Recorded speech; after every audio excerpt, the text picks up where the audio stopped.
YouTube చూస్తున్న వీక్షకులకు నమస్కారం. నేడు చాలా మందిలో మలబద్ధకం సమస్యను చూస్తున్నాం. ఈ సమస్య నేడు చిన్నపిల్లల నుంచి మొదలుకొని పెద్దవాళ్ళ వరకు ఈ యొక్క కాన్స్టిపేషన్ సమస్య అనేది ఎదుర్కోవడం జరుగుతుంది. ఈ సమస్య రావడానికి గల ప్రధాన కారణాలు, అలాగే ఈ సమస్య వచ్చినప్పుడు హోమియో వైద్యంలో ఉన్నటువంటి ముఖ్యమైన మందుల గురించి ఈ యొక్క వీడియోలో తెలుసుకుందాం. ప్రధానంగా ఈ యొక్క మలబద్ధకం సమస్య రావడానికి కారణాలు కనుక చూసినట్లయితే, ముఖ్యంగా రోజుకు సరిపడినంత నీళ్లు తాగకపోవడం, అలాగే ఎక్కువగా స్పైసీ ఉన్న ఆహార పదార్థాలు తీసుకోవడం, సమయానికి నిద్రపోక, రాత్రులు ఎక్కువసేపు మేల్కొని ఉండడం, తిన్నది సరిగా జీర్ణం కాకపోవడం వల్ల కూడా ఈ యొక్క మలబద్ధకం సమస్య అనేది నేడు చాలా మందిలో చూస్తున్నాం. ఈ యొక్క సమస్య వచ్చినప్పుడు హోమియో వైద్యంలో ఉన్నటువంటి ముఖ్యమైన మందులలో ప్రధానంగా నక్స్వామిక్ అనే మందును చూసినట్లయితే, వీరు మల విసర్జనకు వెళ్ళినప్పుడు మలం సాఫీగా రాక మరల వెళ్ళాలనే కోరికను కలిగి ఉంటారు. ఒకసారి మల విసర్జన అనేది చేసిన తర్వాత మరల వెళ్ళాలనే కోరికను కలిగి ఉండే వారికి ఈ యొక్క నక్స్వామిక్ అనే మందు చాలా బాగా పనిచేస్తుంటుంది.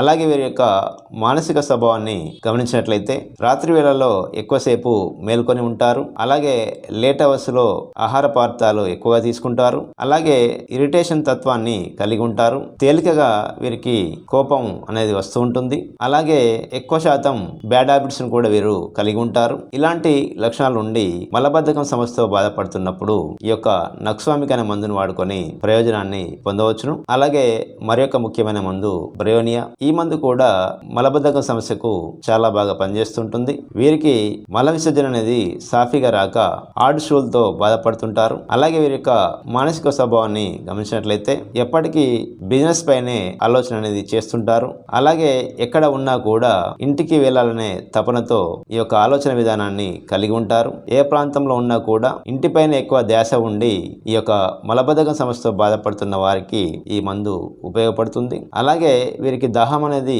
ఎక్కువగా ఉంటుంది. నీళ్లు కూడా ఎక్కువగా తాగుతుంటారు. అయినా కూడా మలబద్ధకం సమస్యతో బాధపడడం వీరిలో గమనించవచ్చును. ఇలాంటి లక్షణాలు కలిగి ఉన్న వారికి బ్రయోనియా అనే మందు చాలా బాగా పనిచేస్తుంటుంది. అలాగే మరి యొక్క ముఖ్యమైన మందు ఓపియం. ఈ మందు యొక్క లక్షణాలు గమనించినట్లయితే, వీరికి మల విసర్జన అనేది చేయాలనే కోరిక అనేది అసలే ఉండదు. కొన్ని సందర్భాల్లో 2 నుంచి 5 రోజుల పాటు ఈ యొక్క మల విసర్జన చేయకున్నా కూడా వీరికి అలాంటి కోరిక కూడా కలగకపోవడం వీరిలో గమనించవచ్చును. అంటే ఎక్కువ రోజులు మలబద్ధకం సమస్యతో బాధపడుతూ మల విసర్జన చేయకుండా ఇబ్బంది పడే వారికి ఈ యొక్క ఓపియం అనే మందు చాలా బాగా పనిచేస్తుంటుంది. వీరు మలబద్ధకం సమస్యతో బాధపడుతున్నా కూడా వీరికి ఎటువంటి ఇబ్బంది అనేది అనిపించదు.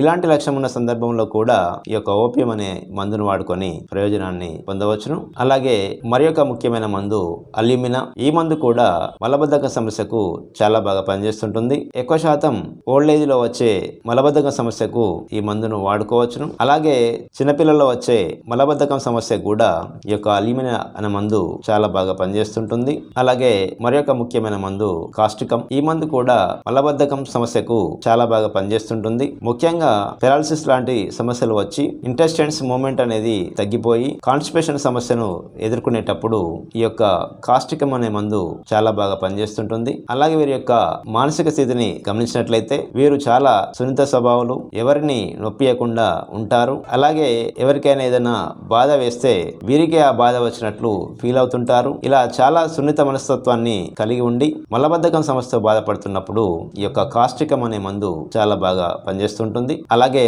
చివరిగా మరి యొక్క ముఖ్యమైన మందు నైట్రోమోర్. ఈ మందు కూడా మలబద్ధకం సమస్యకు చాలా బాగా పనిచేస్తుంటుంది. స్టూల్ అనేది హార్డ్ గా వచ్చి మల విసర్జన చేయడం అనేది ఇబ్బందిగా మారుతుంటుంది. అలాగే వీరి యొక్క మానసిక స్వభావాన్ని గమనించినట్లయితే, ఎక్కువగా వీరు సాల్ట్ పదార్థాలను ఇష్టపడుతుంటారు. అలాగే ఎవరితోని సరిగా కలిసి మాట్లాడరు, ఒంటరిగా ఉండడానికే ఇష్టపడుతుంటారు. ఇలాంటి మనస్తత్వాన్ని కలిగి ఉండి మలబద్ధకం సమస్యతో బాధపడుతున్నప్పుడు నైట్రోమోర్ అనే మందును వాడుకొని ప్రయోజనాన్ని పొందవచ్చును. ఇలా హోమియో వైద్యంలో చాలా రకాల మందులు ఈ యొక్క సమస్యకు పనిచేస్తుంటాయి. ఎంచుకున్న లక్షణాలను బట్టి ఎంచుకున్న మందును 30 పొటెన్సీలో అయితే ఉదయం 1 డోసు, సాయంత్రం 1 డోసు చొప్పున సుమారు 2-3 వారాల పాటు వాడుకోవాల్సి ఉంటుంది. ఒకవేళ సమస్య దీర్ఘకాలికంగా బాధిస్తున్న సందర్భంలో ఎంచుకున్న మందును 200 పొటెన్సీలో ఉదయం 1 డోసు, సాయంత్రం 1 డోసు చొప్పున వారానికి ఒకసారి సుమారు 4 నుంచి 5 వారాల పాటు వాడుకోవాల్సి ఉంటుంది. ఒకవేళ సమస్య కనుక తగ్గినట్లయితే వెంటనే మందులను ఆపివేయాల్సి ఉంటుంది. ఇలా